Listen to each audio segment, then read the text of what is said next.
C'est vendredi. Bonjour à tous et bienvenue au dernier rendez-vous de la semaine du rapide tour des vitrines des parutions d'ici. Nous commençons avec l'économiste en manchette.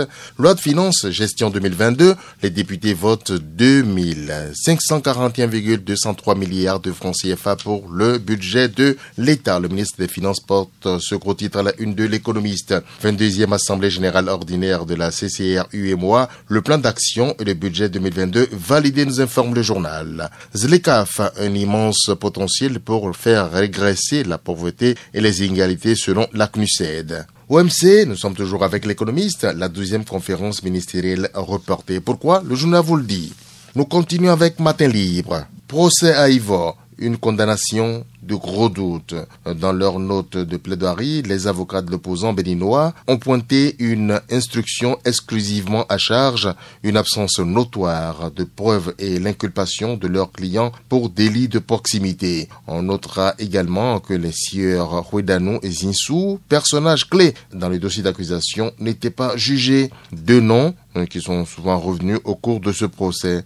Gilbert Zinsou, le chargé de mobilisation pour Joël Ivor dans l'Atlantique, et d'Arnaud Huedano, qui a financé le complot pour moins de 2 millions de francs CFA. Leur présence à la barre aurait sans doute permis d'élucider davantage l'affaire et surtout de connaître le degré d'implication de l'opposant dans les faits. Leur nom manquait pourtant étonnamment sur la liste des accusés jugés ce lundi-là. Ils seraient en fuite et feraient l'objet d'un mandat d'amener. Le dossier sera-t-il rouvert et l'affaire rejugée une fois qu'ils réapparaîtront? Demande le journal. Cette affaire n'est visiblement pas terminée, conclut le confrère. Toujours avec Matin Libre, attaque djihadiste au nord Bénin, Soglo condamne l'acte et interpelle le gouvernement. Nicephore Soglo pense que tout gouvernement responsable devrait lancer un virulent appel de mobilisation à la nation pour défendre la patrie en danger. Il est impérieux que le gouvernement prenne des mesures urgentes et concrètes contre les forcenés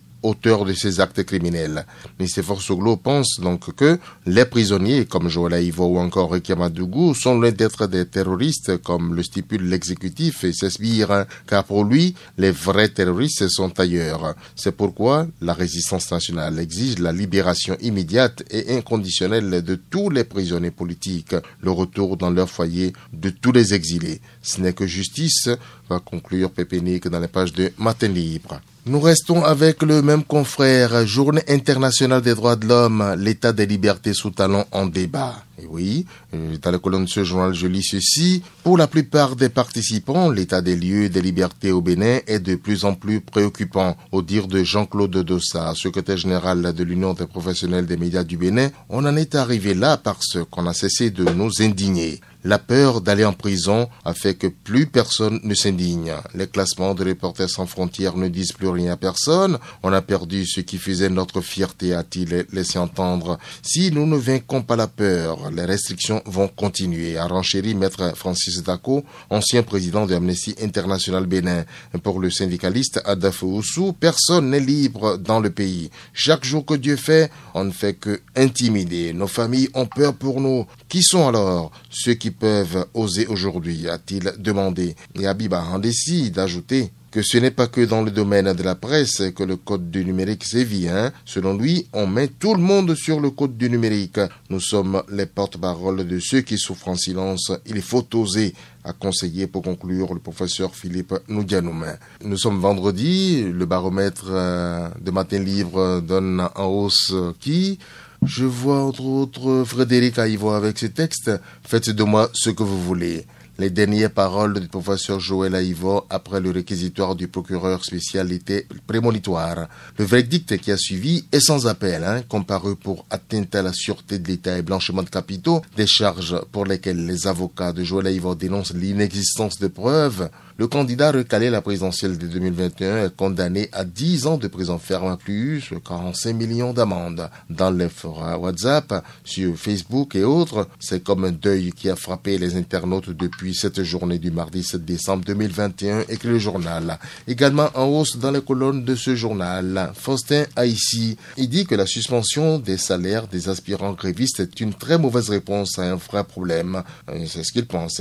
Reçu Crystal News, le professeur émérite, l'un des artisans du programme du candidat Patrice Talon dans le secteur de l'éducation, est déçu de la situation de précarité dans laquelle végètent les aspirants au métier de l'enseignement. Il ne conçoit pas que ceux-ci soient payés 9 mois sur 12 et invite le gouvernement à voir dans la colère des aspirants la réelle souffrance sociale qui existe actuellement dans le pays. Également en hausse, selon le baromètre de Matin Libre, Rosalie Tempa, l'arbitre béninoise de football Rosalinda Tempa est nommée au sein de la commission des arbitres de la CAF. Âgée de 48 ans, Rosalie Tempa était maîtresse coiffeuse et formatrice en coiffure à l'origine. Elle a retenu l'attention des responsables de la commission centrale des arbitres de la Fédération béninoise de football lors d'un programme de formation de jeunes arbitres dans l'Atakora, nous informe le journal. En baisse, nous avons Roch David Niaoui. Au procès de Joël Aïvo, Roch David Niaoui, son successeur à la tête de la faculté de droit, dans un rapport d'enquête de moralité, a décrit le constitutionnaliste comme un homme rancunier qui aurait fait une gestion hasardeuse de la faculté lors de son mandat. Un témoignage à charge qui, selon les avocats, devrait être écarté pour défaut de neutralité et vice de forme. Également en baisse, Yves Kouaro-Chabi, à travers une note signée du directeur de cabinet du ministère des enseignements secondaires, techniques et de la formation professionnelle, les contrats de certains aspirants au métier de l'enseignement sont suspendus. Leur tort, c'est d'avoir signé une motion de grève qui viole, selon le ministre Yves Kouaro-Chabi, l'article 12 de leur contrat de travail. Ainsi, pour avoir revendiqué l'amélioration de leurs conditions de vie et de travail, les AME perdent leur job, se désole le journal. Le troisième en baisse, que je prends là au hasard, c'est Jean-Michel Abibola. Ce n'est pas la Covid qui est en train de tuer les artistes, mais la faim. Ah oui, c'est ce qu'ils disent, Là, des mesures restrictives qui n'en finissent pas. Trois regroupements d'acteurs culturels lancent une alerte à l'intention du ministre de la Culture, des Arts et du Tourisme, Jean-Michel Abibola. Alors que les stades se remplissent, les acteurs culturels ne comprennent pas que seul le secteur culturel reste frappé par les mesures de restriction anti-Covid.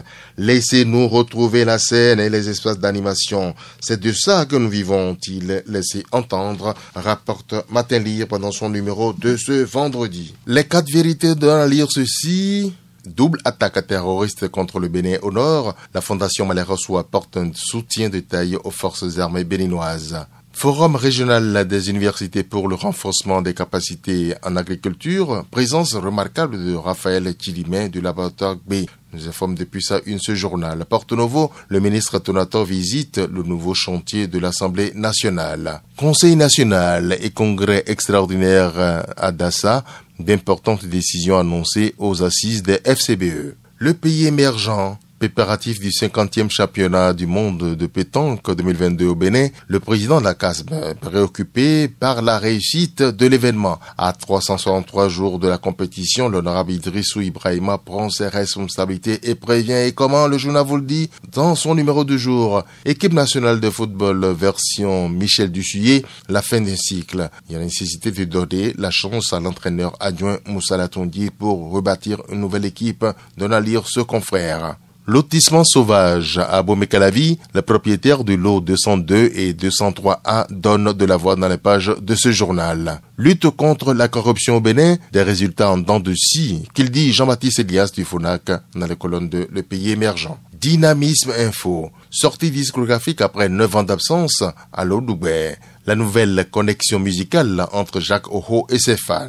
Loi des finances gestion 2022, les députés adoptent le premier budget du mandat hautement social. Madougou comparaît à la criette ce jour, un procès à verdict prémédité. La crainte dans l'opinion trouve ce confrère. Libération des détenus dits politiques, le pouvoir ne concède rien sur les gros morceaux. Situation politique toujours crispée, où sont-ils ceux qui se réjouissaient après la rencontre Talon-Yahi, demande le journal depuis sa une. Grâce présidentielle agitée au profit de Haïvo, une éventualité qui n'efface pas les effets de la condamnation, trouve le journal. Suspension de la grève par la Fédération des préinsérés, l'attitude de l'enfant à qui on refuse de pleurer sous les coups de la chicotte.